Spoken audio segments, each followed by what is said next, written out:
through here, and on our way up to my super, she laid a bunch of brood, just like what we wanted. Woo! Hey everybody, David Burns, EAS Certified Master Beekeeper, and today we're going to do something really special. We're going back into a hive I went into 2 weeks ago. I reversed the 2 deeps because the bottom was empty. We're going to take a look today and see what's going on in the empty deep that we've now placed on the top deep for 2 weeks. Did the queen go up there? Is she laying brood in there? What's going on? What happens after you reverse your boxes? And I'm also going to show you what to do if the queen is up in your honey super, how you can put her under a queen excluder. And the last thing I want to show you, don't go anywhere, watch this all the way through, because at the end I'm going to show you what to do to make sure your hive isn't getting ready to swarm on you. How can you know the early signs of swarming? Let's get to work.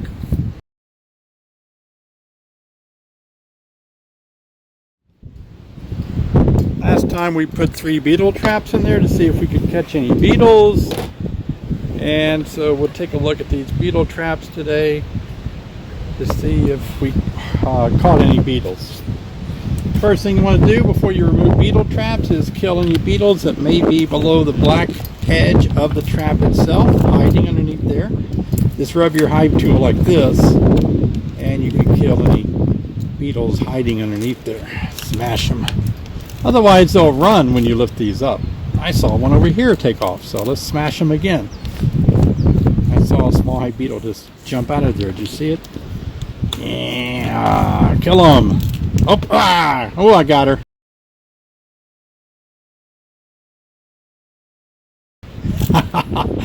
Oh, let's call her a mama beetle, and because we killed her, she won't be able to lay any eggs now. How did I do? You think I did an effective job killing all those beetles underneath these traps? Let's see if we caught anything. Let's see if we caught any beetles. The reason I put 3 in here is because last time we were in here, we saw quite a few in the top super. We didn't see many in the bottom, like in the brood nest area. Alright, 0 in that trap. We'll set that aside just for a moment. How about the next trap?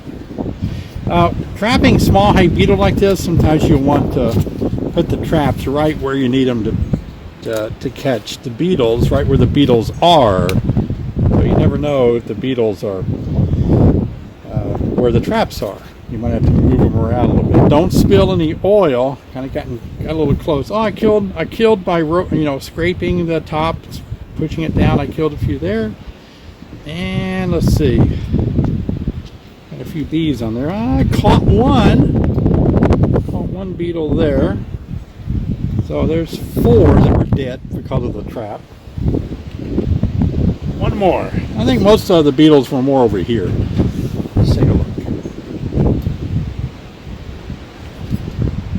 Yeah, you don't want to ever spill this oil, like cut it accidentally, break it, because if you do, you will kill bees by the hundreds. So it looks like I caught 1, 2, 3 beetles in there.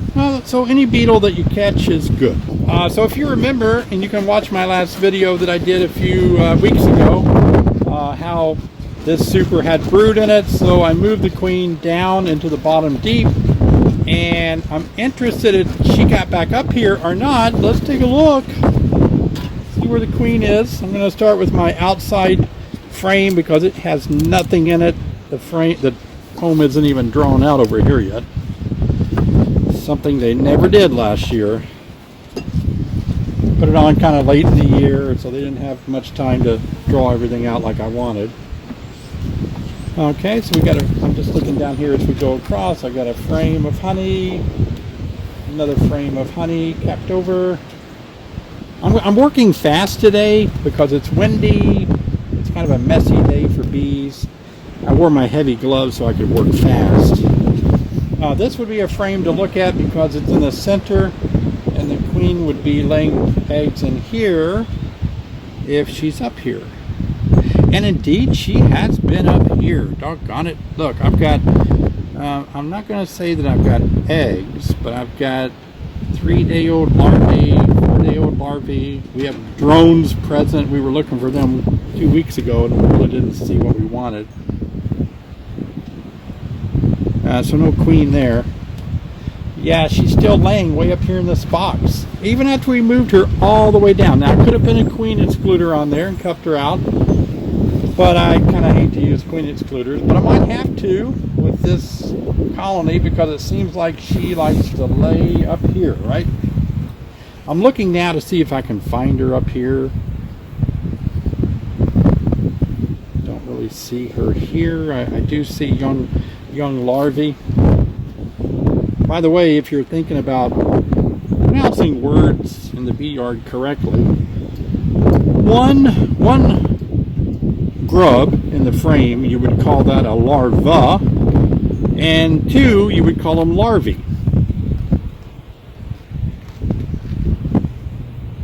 Yeah, boy, this hive has exploded.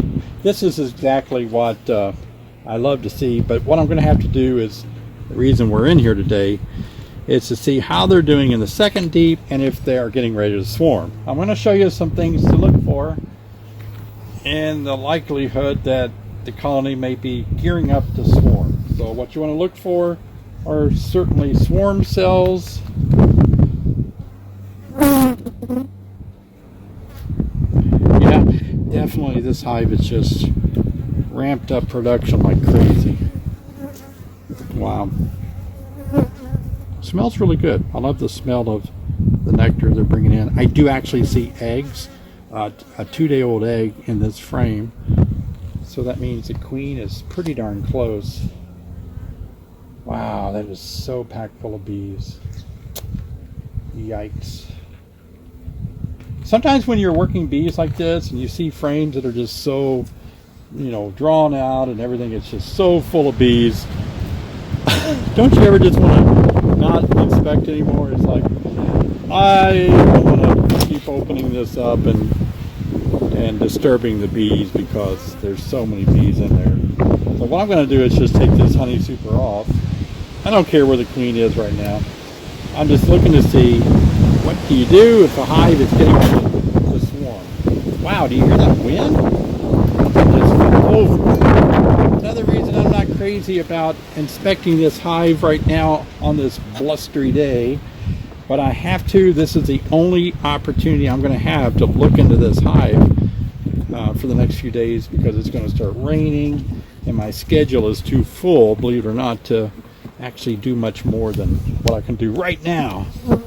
So we're going to have to put this frame in and smoke the hive and then take this super off and inspect the second deep for queen cells. Okay, so what we're going to do now is actually take the super off, and it could have the queen in it, so we're going to be a little careful about what we're doing here.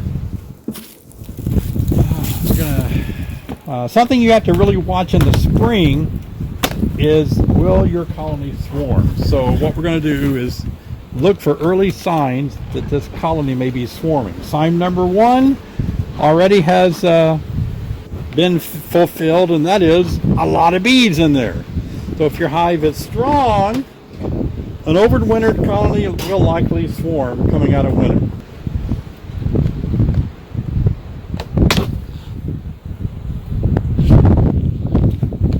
So by tilting it back like this, we can see if there are any queen cells on the bottom and here. And there are some queen cups like right here, but we're going to look and see if there's anything in there or not. They have built a lot of drone cells, comb, in between these two boxes. So that's that. I can just discard that since I've opened it up to scrape it off with your hive tool. But for now, let's look and see what's in here.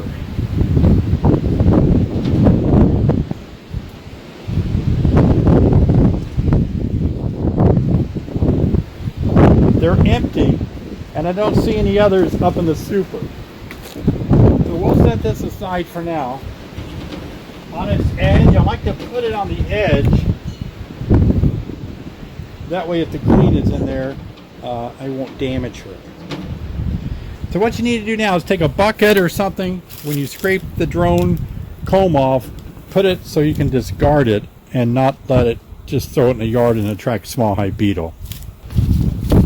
Okay, let's smoke it really good to get the bees off. They're trying to repair the comb. They're trying to consume the available royal jelly, nectar, everything that's exposed on that burr comb, on that drone comb right there. See how I just ran all the bees off of it? Now I can get it off of there without causing any damage to the bees.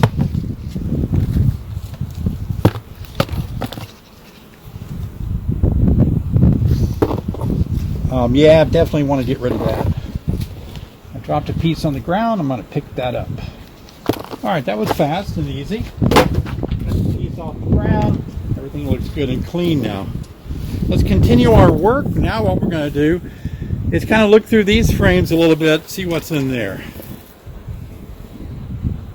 This is the second deep that we actually put, it was on the bottom through the winter, had nothing in it at all. And we swapped it just 2 weeks ago, hoping that the queen would kind of gravitate to this and start working. Instead, it looked like she went right back up to the top super.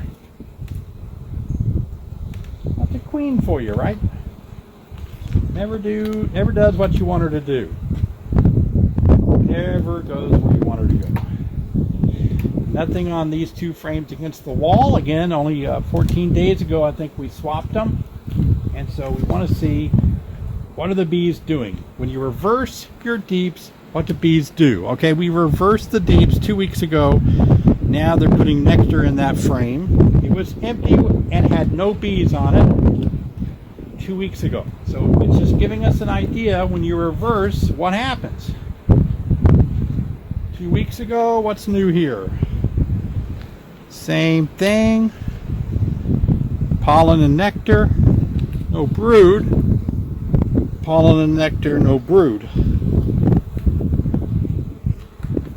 It's almost like the queen loves to be up in that super for various reasons. Maybe the comb she prefers.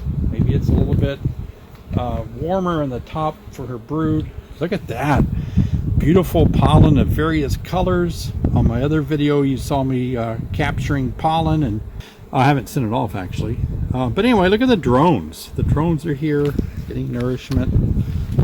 Yep, look at the pollen there on that one. Lots of pollen. Lots of drones in that second deep box. Let's keep looking, see if there's been any brood. Now's a good chance, opportunity to smoke again. So we'll smoke. No beetles. Looking for small hive beetles. Don't see any. Second deep box. This box was on the bottom with nothing in it. We reversed it 2 weeks ago. We're inspecting to see what happens when you reverse it. Did the queen come here? Indeed she did. And there's evidence it was empty of anything. The queen cycled back up through there, laid a bunch of eggs, laid a bunch of good brood, got some good looking pollen stacked at the top. Nice brood pattern, probably the same thing on the other side. Oh yeah, beautiful.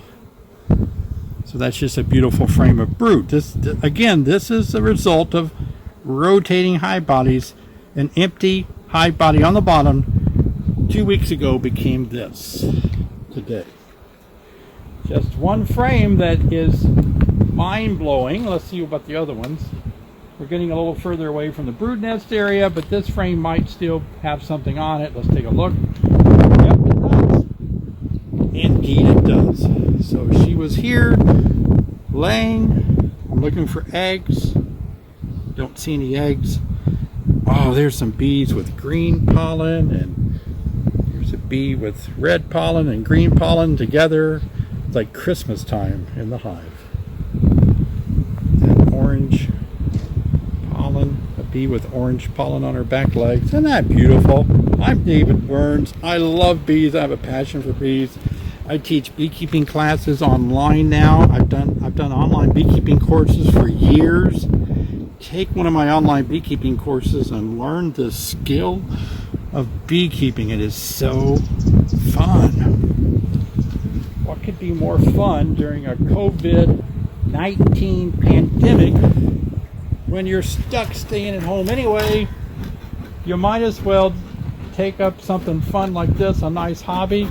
Hey, look at this next frame. Golly. My queen went through this deep here that was, I remember, it went through the winter empty. Now this has been reversed. 2 weeks later, she went through here, and on her way up to my super, she laid a bunch of brood, just like what we wanted. Woo! Wow! I'm impressed with my queen. I am so impressed with her. Look at that brood. Look at the pollen. Look at her brood pattern. Good job, Miss Queen. Alright, I got good drones. An opportunity now to look on the bottom of these frames for any kind of swarm cells since we're looking. I don't see any yet. I don't see any swarm cells at all, which I'm excited about.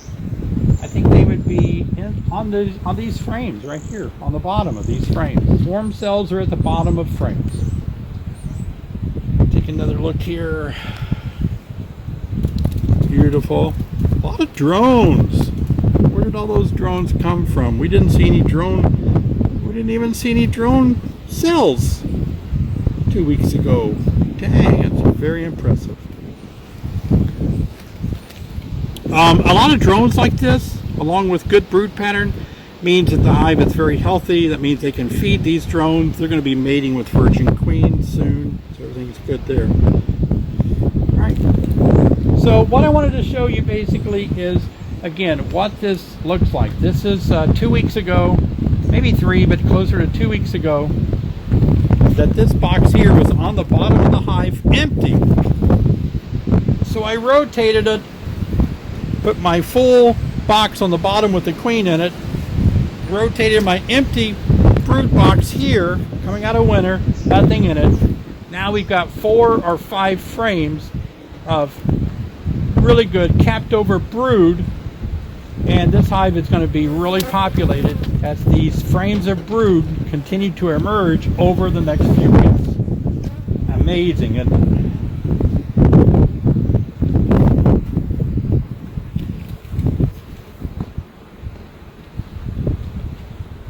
A little too tight. We need to spread that out a little more.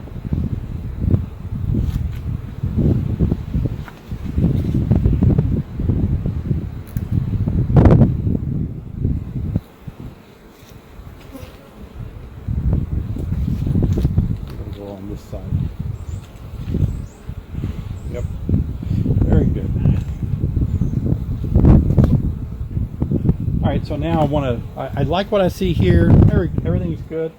But what I want to do now is kind of look through the super again, because now we need to deal with the queen. She's up in the super laying, and I want her out of there.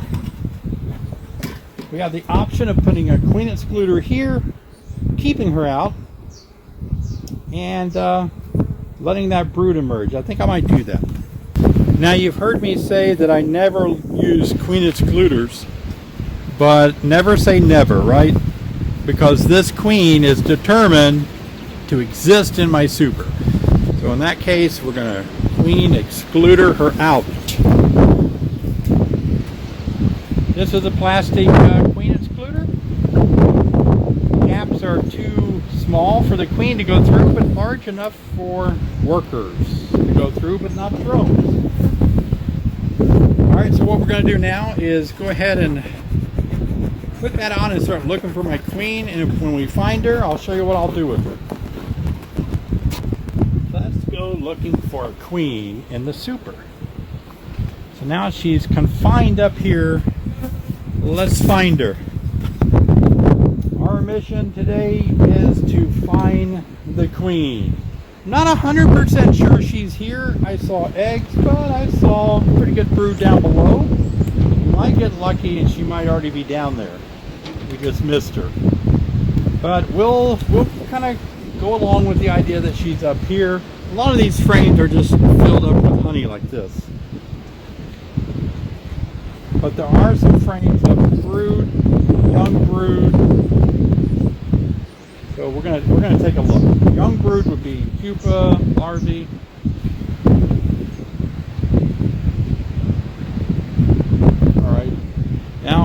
Anybody see the queen here?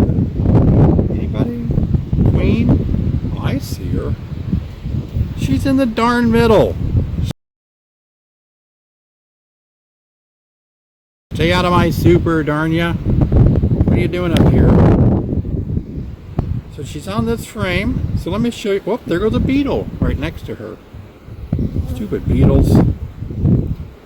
Alright, so, oh, there's a bee going after a beetle. They've got it cornered into a cell. And she's got it in her legs. Two are coming in to fight it too. It's in a cell. Where is it going? They're after the beetle. Go, girls, you can do it. Did it get away? They're still after it. They've got it. Two have got it now. They're pinning it down. It's running. The fight of the beetle is at hand. Good job. I guess I can officially say I raise bees that fight beetles.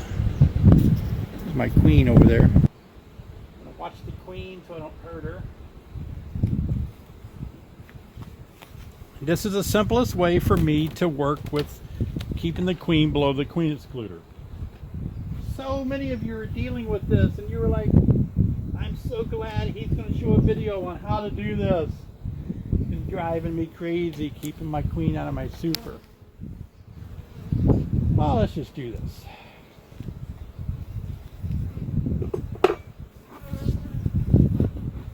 Again, smoking your hive is going to keep everything calm. A lot of you probably forget to smoke your bees when you need to. Don't forget. I'll take my glove off for some queen action. I can't pick up a queen with my glovies on. Alright. Can you see her? Get her in the camera. She's right here. So I like to pick her up by her wings. So I'm going to be thinking about picking her up like right now. I need her to face up like that. Alright, I have her now. See that? I have her by her wings. And now I'm just going to take her right here and let her go down in here with these bees. Just drop her off. Quickly put the queen excluder back over her. Aha! That's not her. That's just a worker. The queen is below the queen excluder. Woo! Take that, you crazy lame queen. Stay in your own box. Stay out of my super. Now we're going to put the super back on. And all the brood that's up here that she laid, within 21 days it'll all be emerged, right? And they will work their way down to the brood nest area, turn this back into nothing but a honey super. Here's a frame that didn't draw out. Let's put it in the middle. There we go. Ta-da. Okay, everybody, thanks. I hope you enjoyed the video. Please subscribe, click on the bell so that you can be notified when I produce another beekeeping video. We're working our way toward 50,000 subscribers by the end of the year. I need your help to do it. So thank you so much for subscribing. Fire this video off to other people. Send it to your friends, your bee club. Let other people see the things that I'm teaching. And finally, please take one of my online beekeeping courses. I apologize, it is so windy today. But I have an arsenal of online beekeeping courses that I've had online for a few years now. And so many hundreds of people have taken them now that we are under the COVID-19 shelter and stay in place rulings. So if you're somebody that doesn't have a mentor, you weren't able to take a bee class at your local club, I'm here for you. Woo! Take one of my online beekeeping courses. You can also sign up for my Bee Team 6 mentorship program, where I will personally mentor you via cell phone, email. You can call me up on my personal cell phone, ask me questions. Check it out at the link below. I'll have it in the description of today's video. And please subscribe, and I'll see you next time.